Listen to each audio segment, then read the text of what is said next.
સુરતમાં ખાડીપુર મુદ્દે સવજી ધોળકિયાનું મોટું નિવેદન। પદ્મશ્રી સવજી ધોળકિયાએ કારણો અંગે ખુલાસો કર્યો। નદીઓ ખાડીઓ સાંકડી થતા પાણી શહેરમાં ઘૂસે છે। બારડોલી તરફનું પાણી સુરતમાં તબાહી મચાવે છે। દુધાળા ગામની કામગીરીનું ઉદાહરણ રજૂ કર્યું તેઓએ। નદીઓ પહોળી ઊંડી કરવાથી ગામ સુરક્ષિત રહ્યું। રાત્રે પૂર આવ્યું છતાં સવારે પાણી ઉતરી ગયું। જળમાર્ગો ઊંડા ન હોત તો મોટી નુકસાની થાત। અતિક્રમણથી ખાડીઓ પર દબાણ વધ્યાનો દાવો કર્યો।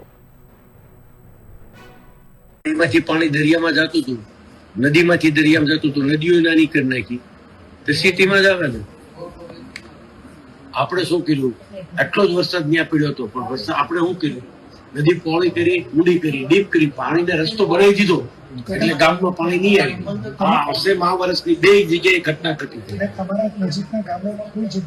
કોઈ ગામમાં ઘૂસ્યું નહીં। કેટલાય ગામને રાતે 3 વાગે પાણી આવ્યું। કેટલું? રાતે 3 વાગે અને સવારે 6 વાગે જતું રહ્યું। સુતા બધાને ઝડપી લીધા હોત, કેટલાય લોકો મરી ગયા, કેટલાય ઢોર મરી ગયા હોત તે ગામડામાં। હવે કોઈ ખબર જ નથી પાણી કેટલું આવ્યું। આ સુરતમાં કેમ ખબર પડી કે વહેરામાં ઘેર્યું એટલે કેના કારણે આવ્યું?